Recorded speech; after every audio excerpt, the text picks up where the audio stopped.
शेतकऱ्यांसाठी आजच्या ठळक व झटपट बातम्या. शेतकऱ्यांसाठी अतिशय महत्त्वाची आणि आनंदाची बातमी समोर आली आहे.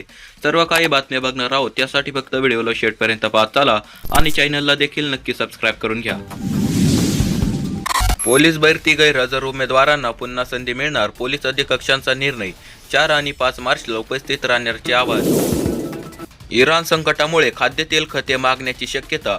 अमेरिका इराण संघर्षाचा भडका उडाल्याने भारताच्या चिंतेची भर पडली असून या युद्धामुळे खाद्यतेल आणि खतांच्या आयातीवर मोठा परिणाम होण्याची भीती संघटनांनी व्यक्त केली आहे. कर्ज थकल्यास जमीनधारकावर ही कारवाई. सर्वोच्च न्यायालयाचा दणका. बँका पतसंस्थांकडे काढलेली कर्जाची परतफेड ही केवळ कर्जदाराची नाही तर जमीनधारकाचीही जबाबदारी असल्याचा निर्णय सर्वोच्च न्यायालयाने घेतला आहे. मुख्यमंत्री सौर कृषी वाहिनी योजनेत 10,000 कोटींचा घोटाळा. मुख्यमंत्री सौर कृषी वाहिनी योजनेअंतर्गत महायोजनेकडून कंत्राट घेताना विविध कंपन्यांची बोगस बँक गॅरंटी देऊन शासनाची 10,000 कोटींची फसवणूक केली आहे. पेट्रोल डिझेलसह महागाई वाढण्याची भीती. इराण इस्रायलच्या वादाचा जगाला बसणार फटका. जहाजांवर हल्ले झाल्याने तेल वाहतूक विस्कळीत. तेल पोहोचवायचे कुठून, कोणत्या मार्गाने?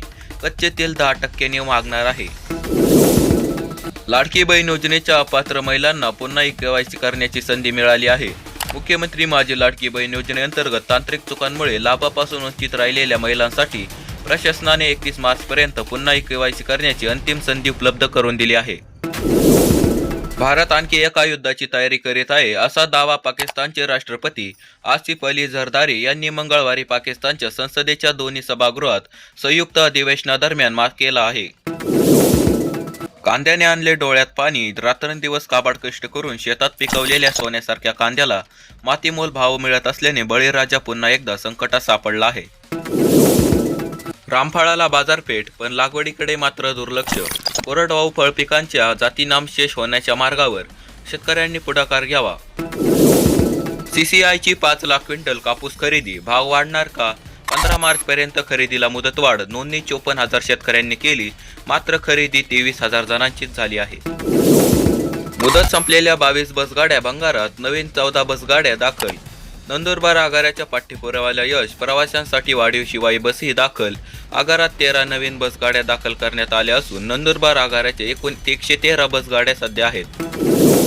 32 लाख हेक्टर क्षेत्र सूक्ष्म सिंचनाखाली. राज्यातील शेतकऱ्यांमध्ये पाणी बचतीबाबत जागरूकता वाढलेली असून कमी पाण्यात अधिक उत्पादन घेण्यासाठी सूक्ष्म सिंचन तंत्रज्ञानाचा मोठ्या प्रमाणात वापर अवलंबित केला जात आहे.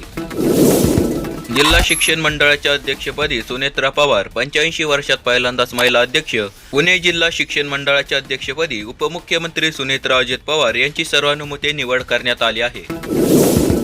मध्य प्रदेश सरकारच्या धर्तीवर मक्याला 1,000 हमीभाव फरक सरकारने द्यावा अशी मागणी सिल्लोडचे आमदार अब्दुल सत्तार यांनी विधानसभेत केली आहे. सरकारने बनिया वृत्ती सोडावी. सोयाबीन, कापूस, पीक विमा आणि PM किसानवरून नाना पटोलेंची सरकारवर टीका. शेतकऱ्यांना वार्षिक 6,000 रुपये देऊन त्यांच्या शेतमालाचे दर पाडले जात असल्याचा आरोप पाटोले यांनी केला आहे. अतिवृष्टी नुकसानीसाठी 9,000 कोटी रुपये मंजूर झाले आहेत. राज्यात जून ते सप्टेंबर 2025 या कालावधीत अतिवृष्टी व पूर परिस्थितीमुळे पिकांचे मोठ्या प्रमाणात नुकसान झाले होते. नुकसानग्रस्त शेतकऱ्यांसाठी सरकारने मदत जाहीर केली आहे. मोठी बातमी. NA परवाना नॉन क्रिमिनल जातीचा दाखला गावातच मिळणार आहे. जिल्हाधिकारी, प्रांताधिकारी, तहसीलदार गावात येणार. या 16 सुविधा गावातच मिळणार. जालना जिल्ह्यात नैसर्गिक वनक्षेत्र सोडून उसाच्या क्षेत्रात बिबट्याने कायमचा अधिवास केला आहे. परिणाम दुर्भरात बिबट्यांनी विविध भागात हल्ले करत तब्बल 19 पशुधनांचा फडशा पाडल्याची माहिती समोर आली आहे. अजित पवारांच्या विमान दुर्घटना अहवालात असंख्य चुका करण्यासाठीच दिला की काय अशी शंका येते. या अपघाताच्या तपासणीवर आता अविश्वास निर्माण झाला आहे. आमदार रोहित पवार यांची गंभीर आरोप. कृषी क्षेत्रात AI क्रांतीची मुहूर्तमेढ. महाराष्ट्र देशात अव्वल. AI फॉर ॲग्री 2026 परिषदेचे मुंबईत उद्घाटन. शेतकऱ्यांसाठी डिजिटल ॲप्स व जागतिक करारांची घोषणा. बीडसह मराठवाड्यातील 900 जण युद्धात अडकले. दुबईला पर्यटनासाठी गेलेले बीड जिल्ह्यातील 16 जण अडकून पडले. विमानतळावरील होणारी सर्व उड्डाणे सध्या अनिश्चित काळासाठी बंद केली आहेत. पेट्रोल महाग होण्याची अफवा. राज्यातील अनेक पेट्रोल पंपावर उडाली झुंबड. इराण इस्रायलच्या युद्धामध्ये भडका उडाला आहे. दोन्ही देशांकडून एकमेकांवर हल्ले सुरू आहेत. अजित पवार यांच्या विमान अपघातावर संशय व्यक्त केला जात आहे. राष्ट्रवादी काँग्रेस शरदचंद्र पवार पक्षाचे आमदार आणि अजितदादांचे पुतणे रोहित पवार या विषयावर सातत्याने पत्रकार परिषद घेत वेगवेगळे दावे करत आहेत. शेतकरी संघटनेकडून सोलापुरात कांदा लिलाव बंद, दर प्रश्नी आक्रमक पवित्रा, सरकारकडे अनुदानाची शेतकरी मागणी करत आहेत.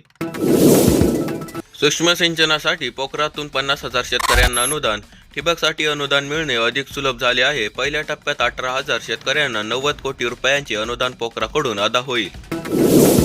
शेतकरी मित्रांनो, आज दिवसभरातील महत्त्वाच्या बातम्या आपण पाहिल्या आहेत. तर व्हिडिओ कसा वाटला ते कमेंटमध्ये नक्की सांगा आणि आपल्या चॅनलला सबस्क्राईब करा. भेटूया येणाऱ्या पुढच्या व्हिडिओमध्ये. तोपर्यंत धन्यवाद.